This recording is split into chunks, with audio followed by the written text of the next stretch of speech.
I I talked with Dr. Bolognese assistant Jeff told me because I did the traction test and I hurt my neck that Dr. Bolognese wouldn't do a craniocervical fusion on me, which doesn't make any sense because uh, I obviously have ligament problems. They're obviously causing the problem. And like I wear a cervical collar and that fixes the problem. Like I can't walk. My walking distance has improved a little bit, but it's like 200 yards maybe without a brace. But I could go pop on my hard brace right now and go walk 2 miles. Like it wouldn't be comfortable, but I could do it without like my lower, like where the brace pushes down on like the upper thoracic area would hurt. My jaw would get a little sore. It's not perfect, but like it's the stability. That's it. That's it. So it's like, I mean, even Dr. Bolognese himself has said it's not rocket science. While it is a very serious procedure, it's not a very technically complicated procedure, and the physics behind it aren't complicated.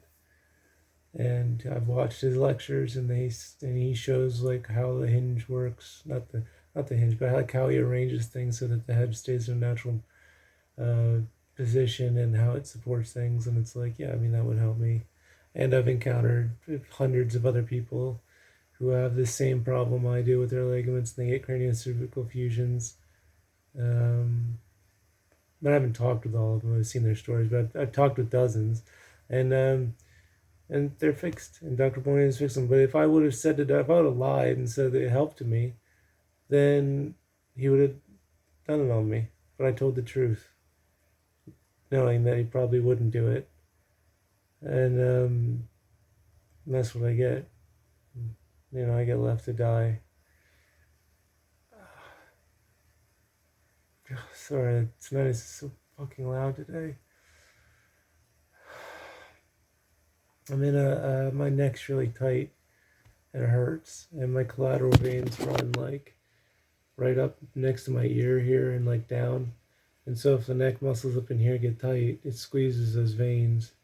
Whereas like down behind my throat where the internal jugular vein is, muscles don't impact that. I mean, it's possible they can, but they generally don't in most people. And so when my neck hurts and it's tight, and tinnitus gets worse on the right side. A little bit, not so much on the left. I think the ones on the left don't go out that way so much, like in and around my muscle. It's crazy because I can just push right here on my neck, and I can hear the blood being pushed back on my left side of my ear. It's weird. I don't know why I don't hear it on the right, but I hear the pressure change on my left. It sounds like blood flow. And like if I hold it there, there's no if I push it again, there's nothing. I have to wait until blood starts going down the veins again, a couple pumps, and then push it again, and then I hear it again over here.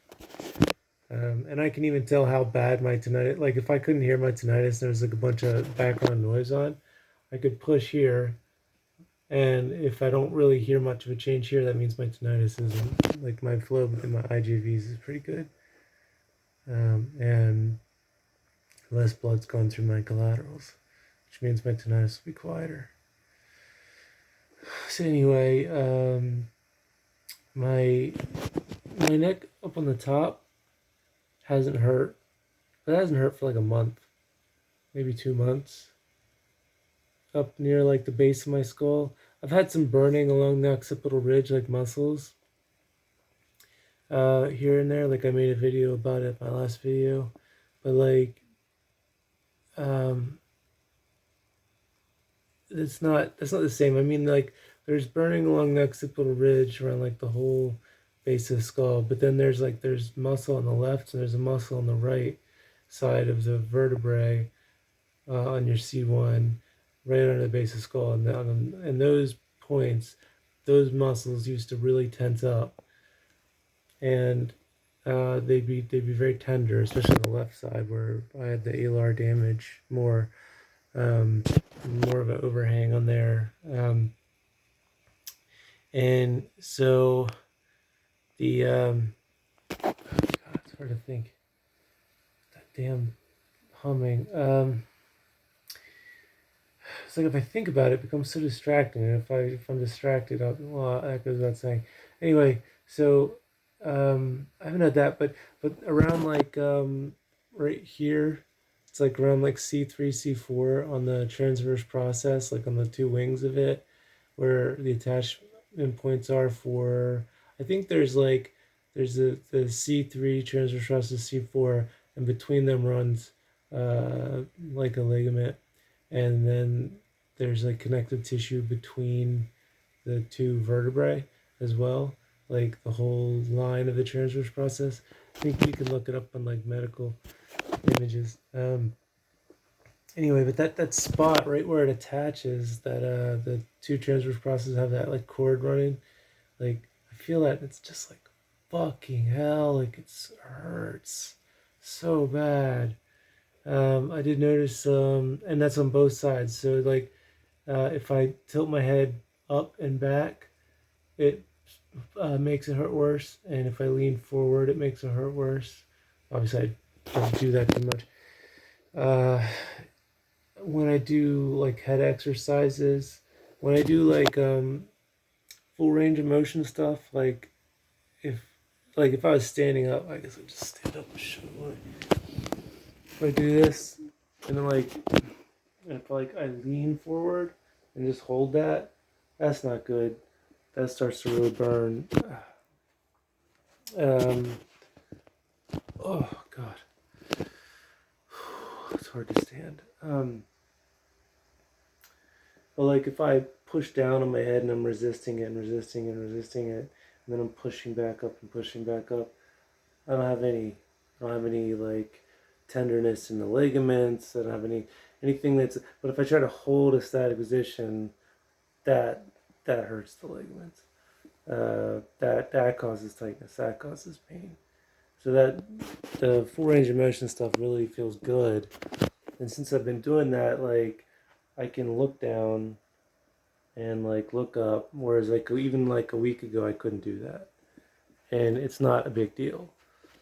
Um, so there's definitely like the ligament hasn't healed that fast, so it's definitely me working on it with the exercises, strengthening the muscle, um, because I have significant atrophy. Now you can tell I've because of that, but like even if I go into a push up position on my bed, which I don't do much, but because it's a very strenuous position on my neck, but like and I just like do one push up and I'm like holding it, right, and like if I'm facing down and like doing a push up and holding it, and then trying to like hold a plank position like with my neck, it's like I can't do that for more than a few seconds. Like Jesus, I used to be able to do that for like comfortably for like minutes at a time, and my neck wouldn't even be the thing that would be straining so much. It wouldn't even be a big deal. I mean, like my neck is really atrophied. Like, and when I get up and walk around, like I don't have a lot of pain so much as like I mean I have those two spots I mentioned, but even when they're not hurting, I don't have a lot of pain.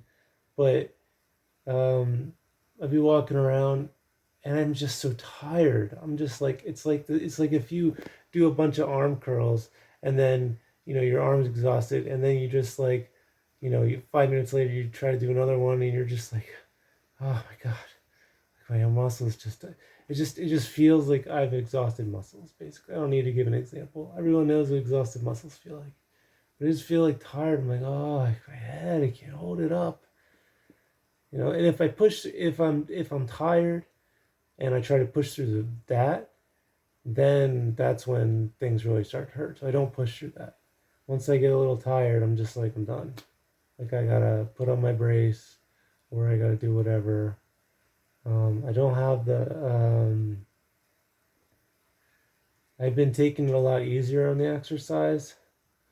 I've been um, I really wanted to do more, but like I've been having to be very careful with it because I was like, I can't sleep at night if I'm getting these neurological symptoms like the zaps going through my body, like the vertigo, feeling like I'm falling and shit like that. Because like I guess like all the muscles get so exhausted that they can't. There's muscles that run down your spine, which generally hold the shape, and they're probably engaged a little bit, I imagine, at night when you're laying down, if to keep things generally where they should be. And I guess they get exhausted because of the work exercise I do, and then they're not doing their job, and then I mean, it's the ligaments too, obviously. Um, but like I'd lay on my side like that, and it would just be like, ugh. And then I'd feel so nauseous. I took some nausea medication regenexx gave me, and that thankfully that allowed me to get to sleep in the night. But I'm just like the whole next day I just didn't do anything. I was just like, I'm not going for a walk. I'm not doing shit. And I just laid in bed all day, and I got up to go to the bathroom. I got up to eat, and that was it. I did as little as possible, and then that helped a lot. There was a lot less nausea, and then the next night it was even better. But I still like I have to make my neck stronger because like the tendons also are involved in stabilizing my head. My muscles are also involved in stabilizing my head. And if I do literally nothing, then stuff's gonna rapidly even get weaker.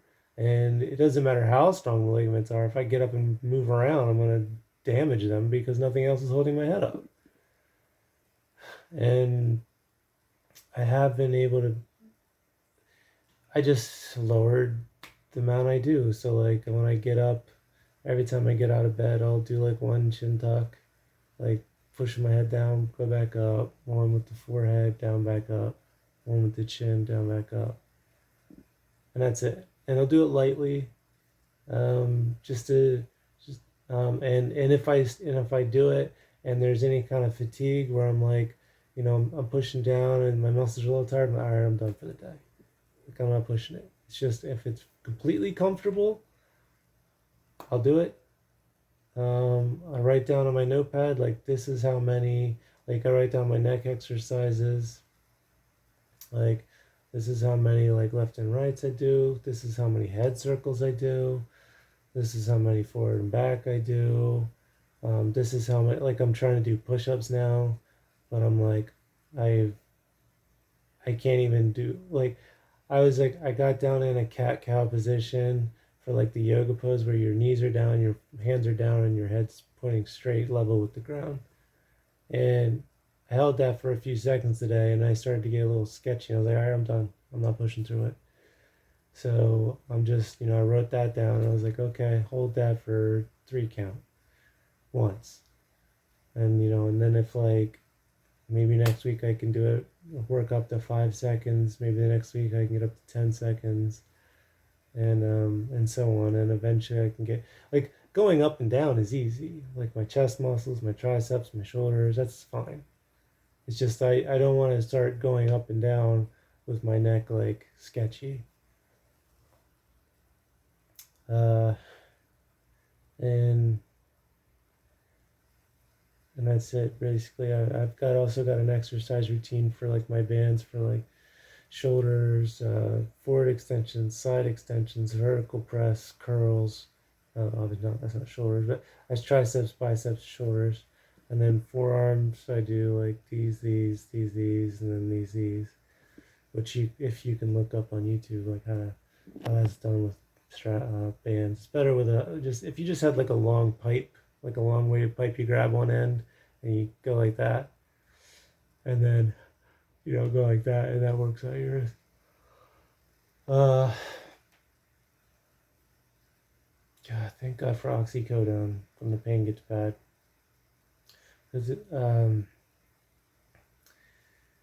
it's just those 2 spots. I don't know why they hurt so bad today. I don't get it. I think I was walking around a little bit extra yesterday without a brace. Maybe that did it.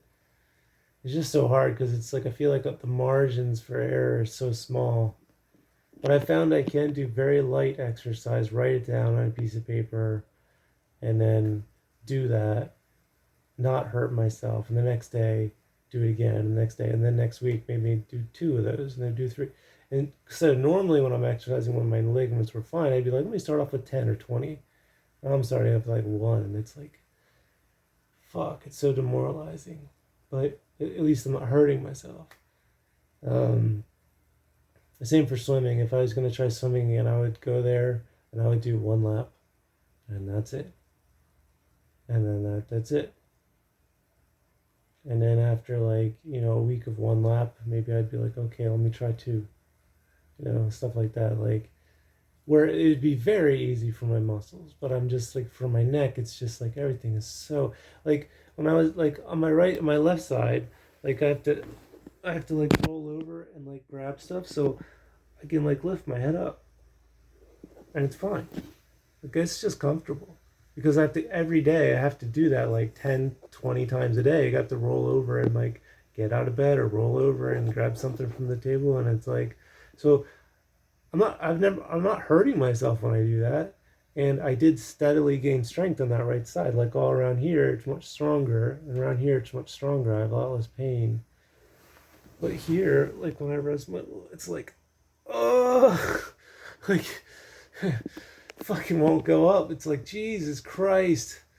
My neck is so weak. So I think that's a massive part of it. I think if when I first hurt my neck again in February, if I had just said no TV, no cell phones, lay in bed, look straight up, and do these exercises, I wouldn't have got bad like this.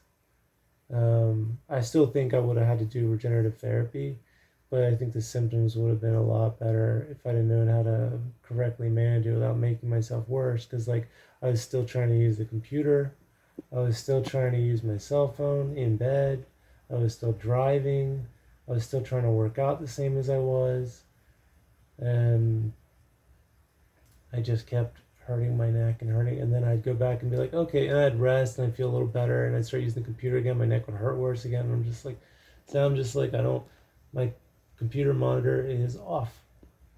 I don't use it. If I need to like briefly check my email, I could put on the hard collar, go use my computer, briefly check. But using the computer like isn't gaining me any strength.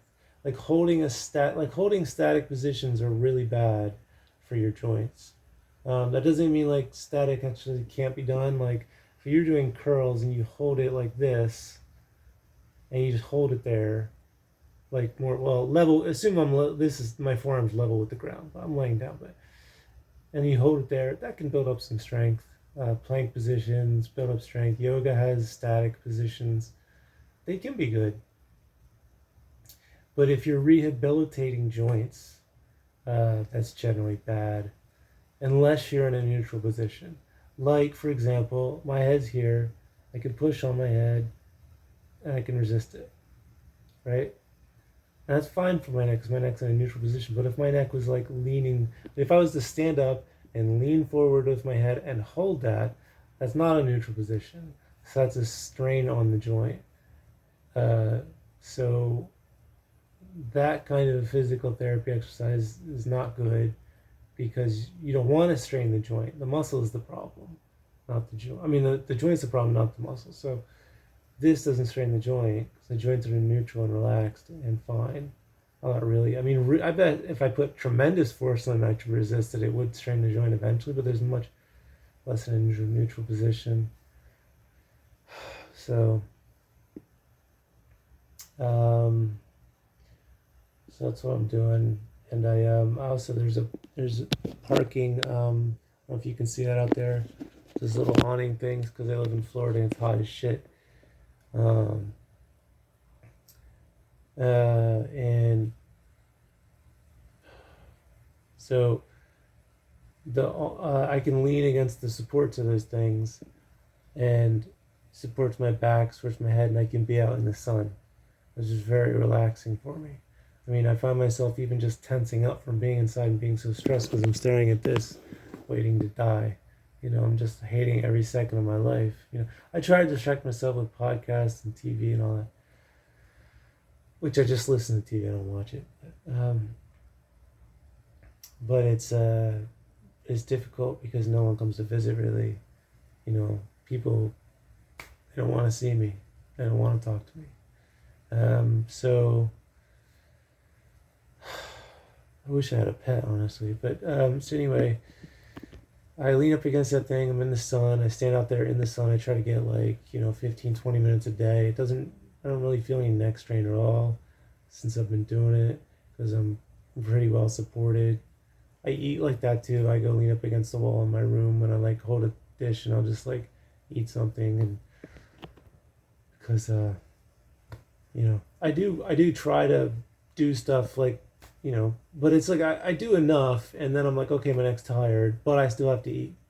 So I'm I can't use my hard collar, so I have to lean up against the wall and do it and not strain my neck. So that's how I do it. Or I eat in bed. It's better to eat upright. So I can go out there and I can stand in the sun. But I found when I stand up against that thing and I kind of I can reach around to the back of the pole and pull it. So my head and my back get pulled tight to it and my back cracks. And then when that happens, after I'll be standing there for a few minutes, just being no tinnitus, no, because it's not as bad when I stand up. And then, I'm seeing the birds, I'm listening to the trees, and the sun feels amazing on me. And I'm just I'm just in heaven. And so I'm standing out there. But then I step away from the pole and I'm I don't feel this pulling on my neck. I don't feel like it. I don't feel like it's difficult to hold my head up as much. I think some of the muscle imbalances in my neck are causing it to pull to the left, pull back, pull down, stuff like that. And I'm having to resist that in addition to, balance the 10-pound weight on the spine. So I'm using even more force than normal on an already strained ligaments and muscles. To hold my head up, because it's not your head, a 10-pound ball on a spine, it doesn't take much weight to keep your head balanced. But if you have if this is really tight over here and it's pulling your head like this, then you have to, it's going to exhaust your muscles more quickly to so I've been doing some light stretching too. I found out when I raise my arms back, if I'm standing up and I put my arms straight up over my head, both of them, and found that causes me pain in those pain spots. So I haven't really been doing it. I just did it briefly yesterday, and I was that hurts. That's pulling, me going like that, pulling on my neck here, and so I'm I think that's more tightness from my shoulders and my back that's causing issues pulling on my neck. So in addition to the atrophy and the ligaments, it's I got that. I think if back in February when I'd injured myself, I'd be kept doing careful exercise throughout, it would have never atrophied. And it wasn't I would have, and then I wouldn't have ever had to deal with the atrophy. I would have just had to deal with the ligaments and not the atrophy. The atrophy's crazy bad. What else? Still taking vitamin C twice a day, I'm still taking 2,000 milligrams throughout the day, multivitamins throughout the day. I have a four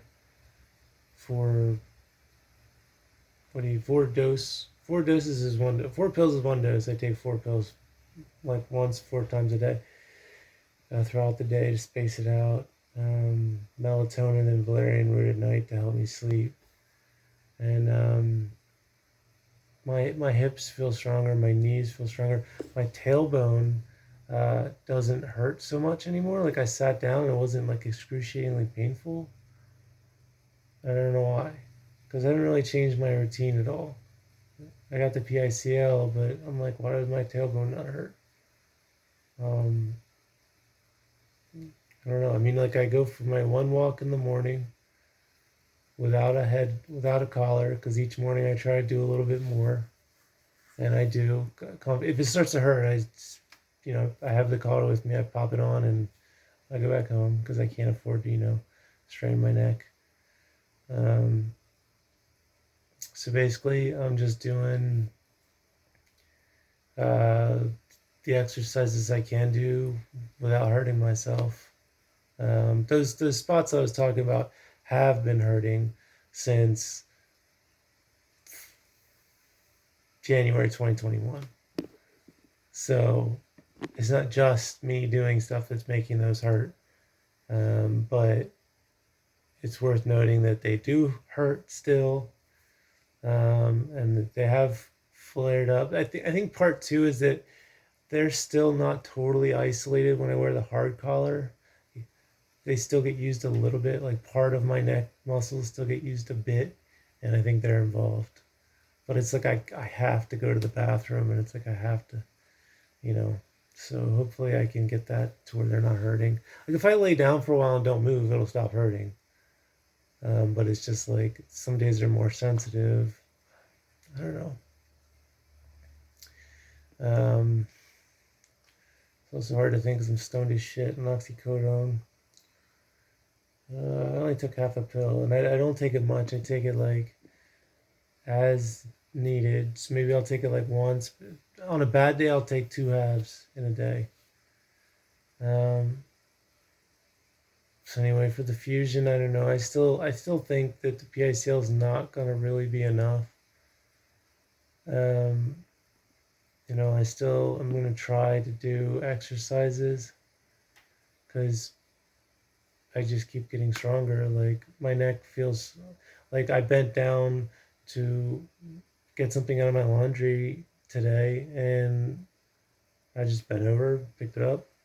No problem, no pain, no stress on my neck. Just felt fine. Um, and I couldn't do that last week. And I can do more exercises in my neck than I could last week. But it's like I got to go so slow and be so careful because the ligaments. It was the same thing with my knees. Like when I was working out my knees, I would do sled pulls at 40 pounds, which feels like nothing when you're walking. If you pull 40 pounds of weight walking backwards around your waist, and it's like metal on carpet, so it's not a lot of friction. It's like nothing.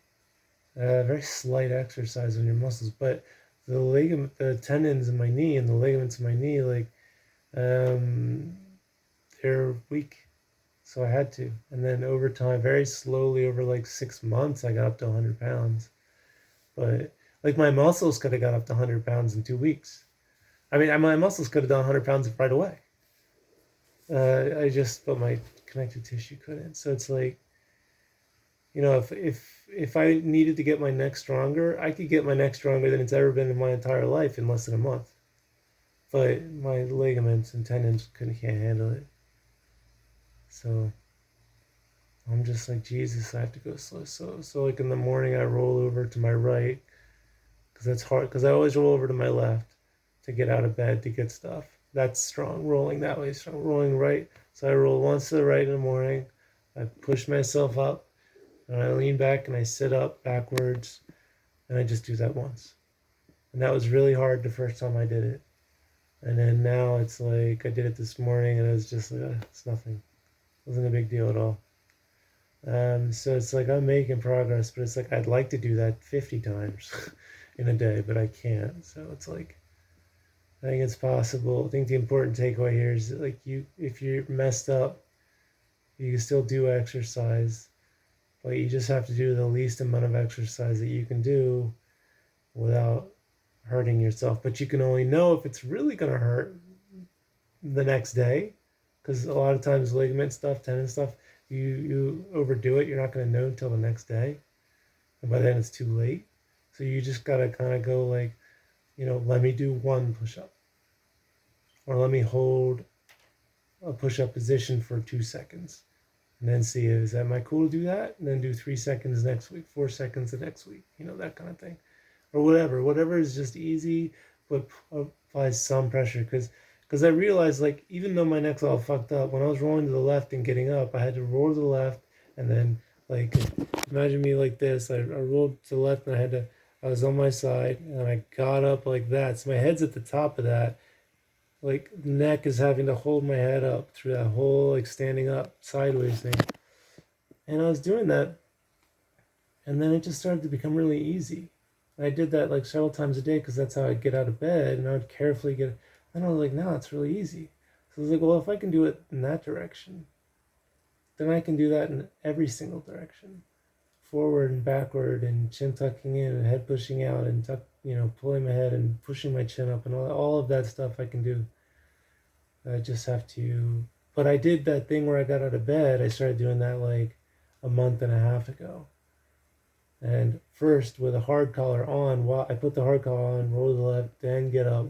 So it's like, and then eventually I started doing it without the hard collar. And then eventually I started to be able to do it faster and easier. And so it was like, and that was before even like the PICL. So it's like even before PICL, I was greatly strengthening my neck, without making it worse. So it's like that. If that's possible, then strengthening it is possible in any direction. So yeah, but I don't know. I still feel pretty hopeless because the constant tinnitus is a major fucking drag. If I didn't have that, if I didn't have the tinnitus, I'd be like, man, this is kind of a bummer, but whatever. I'll do what I can do. But it's like also having the tinnitus on top of that is like, fuck my life. Like on top of everything else, having the whoa, whoa, whoa, whoa, way. Like I can hear, it's like if you ever have like a bunch of pipes in a basement and you hear them going off and making sounds, like that's just, I can hear it all through here. And then on top of that, when I'm using my neck without a brace, when I'm doing, I can do the exercises I do. I'm holding my head and moving it, pushing it around. That's fine. But when I'm balancing my head to like walk around, or if I'm doing chores where you're doing like uncontrolled movements, like putting the dishes away or something like that, which I don't really do, but like hypothetically, if I was doing something irregular, like just whatever, picking up something off the ground, um, like a vertebrae will shift. It's something that happens like when my head goes into this position, like chin tuck, and I'll hear like a saw like oh sound like in my left ear, and then it'll stick around for like 4 hours, and it's just. And if I lay on my left side, it happens too. So some vertebrae is moving and pushing against some nerve, and that's happening, and it's awful. And it's just like it's not super loud, but it's like annoying. And I also noticed that like yesterday I was laying in bed listening to a movie, but it was Pirates of the Caribbean, and something was happening, and I looked at the screen. Normally I turned the monitor off, but I forgot. I didn't want to get up again. If I turn the monitor off, I'm not tempted to like look at my computer if something's happening. It'll just be off. But it wasn't. Something was happening. I tucked my chin to my chest and I looked forward. And then I noticed, and I did that for off and on for like a few minutes. And I was holding my head a little bit, like trying to, like doing like one of these, like kind of like looking down like that. But just my head being like that, and I was engaging the muscles some, and my head being more like tilted forward. When I got up and went to the bathroom, like the hissing in both of my ears was just so loud. I was just like, Jesus Christ. Like just from that. So I think like because of my neck loss of cervical curve, and when you tuck your chin, the front part of your C1 squashes in to your brainstem. And I've seen that on MRI for other people. If you get like a flexion extension MRI of your head, it like you can see it like squishing inwards, and I'm like, that must be what's causing the hissing tinnitus I have. And there's something that can build up there, like not like a callus. I don't know, I forget. Someone showed me an image and they said what the doctor, like Dr. Rosa was telling him up in New York. He was saying, like this kind of thing develops. I guess it's sort of like what happens when you're constantly rubbing up against something, but it's some kind of thing forms in there, and I don't know if that's the thing itself that's causing the problem, or simply the C1's pressure against it causing the problem. But um, I don't know, but that seems to be what's causing issues for me. Part of the neurological issues, the tinnitus, is that. So I imagine if I restored my neck curve and then chucked my chin to my chest, and also my muscles were strong, and ligaments were strong, then that wouldn't be really such an issue. But when your neck is straight and you tuck your chin to your chest, the mechanical things are in such a way that it can't not squish. It doesn't matter about your ligaments. It doesn't matter about your muscles.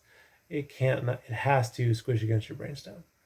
It's going to, because of it's just the angle of it is just such that it's going to do that. So my neck's been bothering me today. I'm not doing any exercises. I don't know if I slept funny on it or maybe just walk around too much. I'm just like I'm gonna take it easy today and not do anything as little as possible again.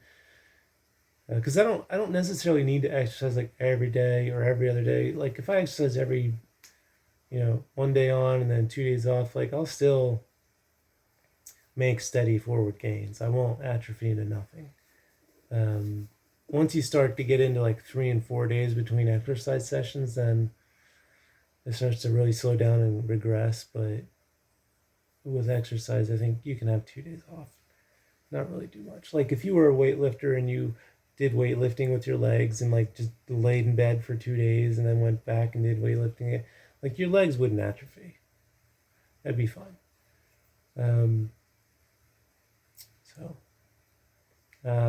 My hips I've been doing like for my knees in bed. I've been doing these, like my legs are a little tight. I can't really straighten them all the way from here unless I lower them, but I'll do like these in bed, alternate like sets of these just to keep my knees moving in bed.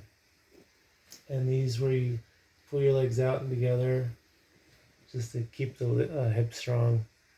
And then I'll lay on my side and like do these where you're doing that for my hips as well.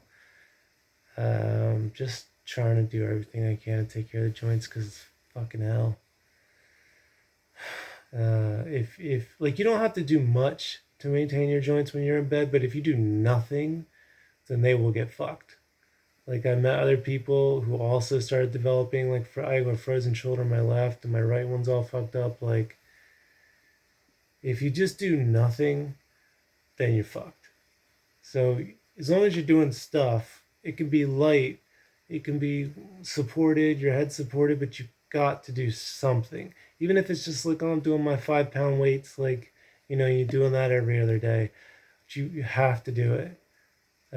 If it's possible, obviously. If it's not possible, you can't. But so everything, even my ankles, like, they crack a little bit. So I've been doing it where like you move to left, right, and then flexion, extension, to stretch and strengthen them. Obviously, it's better with like I can put an exercise band on my ankle and hold it, and then there's more resistance like when I'm moving it around. So that's a thing too. And then in September I have the more fucking testing for the what you call it.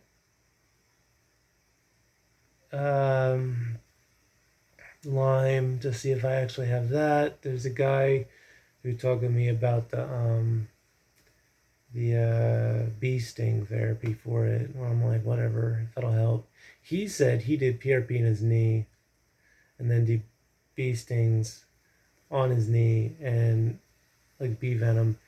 I don't, and then it healed twice as much. The doctor told him it healed twice as fast as anyone he's seen, as his average patient, I guess I should say. Healed twice as much. So perhaps there's something to that. I mean, it does what prolotherapy does. It damages an area, draws blood to it, causes inflammation. So if bee venom therapy is basically doing what prolotherapy does, then you know, I mean, it probably does more because it's venom, but I don't know if it's a side grade or if it's just better or worse.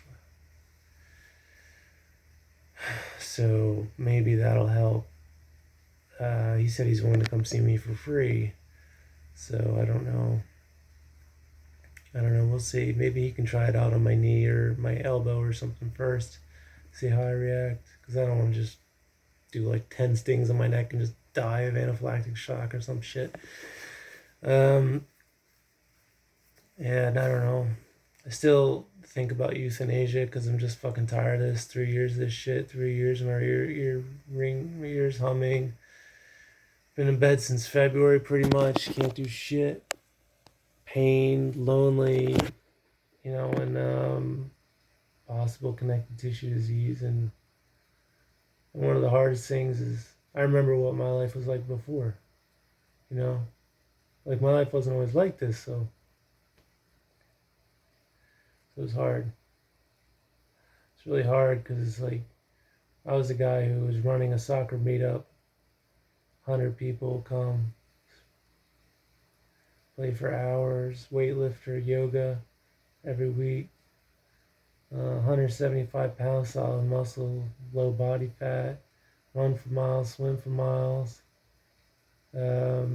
horseback riding, hiking. I mean, I loved my life. I loved playing basketball so much. I love it. And then just being like, all right, this is it. This is like, to me, this is worse than death. And really, I think if I could be euthanized, I would give up. Just because, like, I don't want to deal with this anymore. I figured while I'm dealing with it, I should just, make videos and just say what I'm going through because I'm tired. I don't want to be denied. I don't want this reality to be denied. Like every doctor pretends that ligaments aren't real and that all this shit's in our heads and all this shit. And it's like, no, this is real. You guys are fucking morons. And I say that with all sincerity because, I mean, when doctors are like, yeah, we don't test like your nutrition, like, and then other doctors will tell me, well, like, well, in school, doctors aren't really taught, about all nutritional stuff. I'm like, look, if you need to be taught that vitamins and minerals are important, you shouldn't be a doctor. You're just a fucking idiot. Like, if I was a doctor, I'd be like, obviously, we need to have full tests for all nut vitamins and minerals and amino acids and hormones for our patients once a year. Because the money that would save the people, the money that would save the insurance agencies, and the time and energy that would save doctors, everybody wins, right? It would even get doctors more money because their patients would live longer and be able to see the doctor for longer. So everybody wins. Literally everyone wins in this equation. The reason insurance agencies don't do this is because they care about the quarterly profits.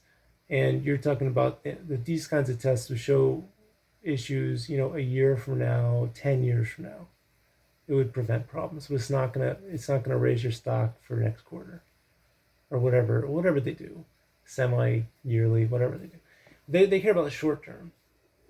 So insurance agencies don't care. That's why they do their thing. And but like doctors are just like, yeah, we're not gonna find out like if all of your nutritional needs are being met for a chronic illness problem. Like, are you fucking stupid? Like, I could appreciate it if a doctor says to me, the insurance agencies don't let us do that, so you'd have to pay out of pocket for it, but I'll help you do it. Here's your options. I'd be like, respect to you. Because you're aware of it, you understand the importance of it, you're promoting it, and you're identifying where the problem is, and that's fine.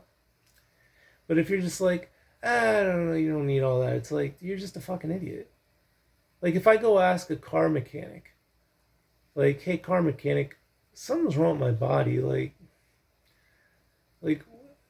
what would I do?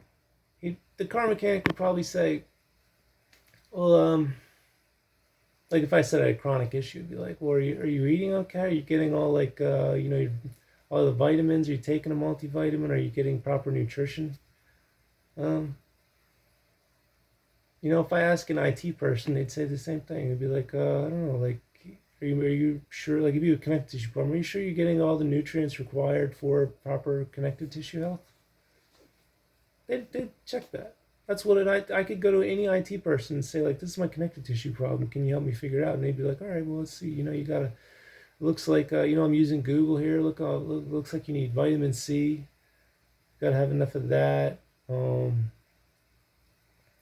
Vitamin D for autoimmune problems. That's probably good. And then like amino acids like lysine, proline, and glycine, and whatever. I think glycine's one. But you'd figure this out. And you'd be like, yeah, you gotta. But I go to a doctor and I'm just like, what do I, what do I need for my connective tissue? No fucking idea. Can't tell me. Can't fucking tell me. They go around all day saying, I'm a fucking doctor. I went to school for all these years. Can't fucking tell me. Can't figure it out. Can't. Gun to their head. They couldn't figure it out. It's like,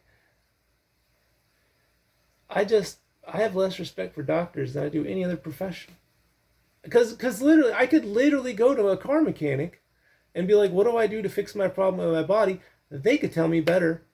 Using the internet, they could just look it up and be like, I think maybe we should try this and try that. Like, there's no way my car mechanic wouldn't be a better doctor than my doctor. Now, if you get into like actual performing procedures, like doing a surgery or running blood work, operating medical machinery, yes, my car mechanic couldn't do that. But the troubleshooting process of an IT professional or a car mechanic or literally anyone else on the planet other than fucking doctors seems to actually be functional. But doctors are just like, oh, it requires troubleshooting? What if we did nothing? Would that be good? Would that solve the problem? Oh, and that'll be $250. And we all as a society just turn around and say, duh, doctoring is hard.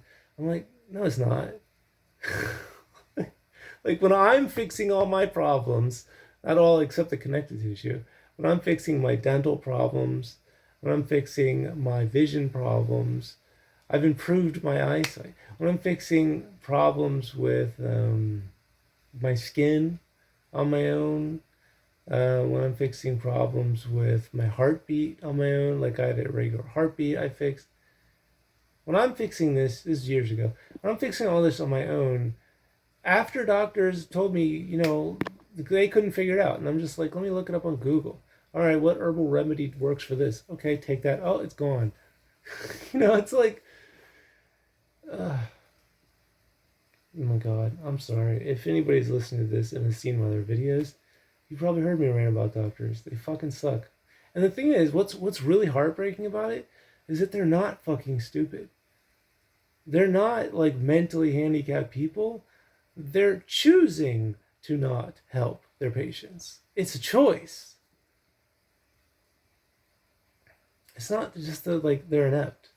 Like, because if you gave a doctor a car and said, what's wrong with this car? They'd turn it on, they'd rev the engine, they'd hear the sound, they'd go open up the hood, they'd look where the sound is, and they'd be like, okay, it looks to be this part. All right, let's go online, let's see, okay, this part, okay, and this model has a problem, and this part needs to be replaced early on for whatever. It breaks down a lot in this kind of model, so we got to replace that part.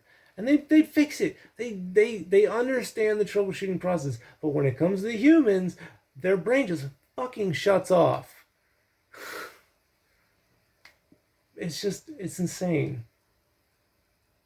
And I don't get it. Everyone always wants to point the finger, like doctors want to point the finger at insurance agencies. Insurance agencies want to point the finger at the doctor and be like, well, the doctors are taking advantage of this, so we have to make these strict rules. Nobody wants to take responsibility. The doctors don't want to take responsibility and say, you know what? I got to help my patient. Even if the insurance can't cover it, I got to at least figure out what their problem is, how to solve it. I have to figure it out. Like I had a doctor who I was talking with about Lyme, and they're like, yeah, he's got Lyme, but like he treats it. It's not a big deal. I'm like, he treats it himself. I'm like, well, that doesn't impress me. I feel like he should be trying to cure it, shouldn't he? Right? Like, there's all these half measures, and well, I guess that's not a good analogy because it's complicated. It's a complicated issue. Lyme is complicated, but you get the idea. Anyway, long video. I'm tired talking. Have a nice day.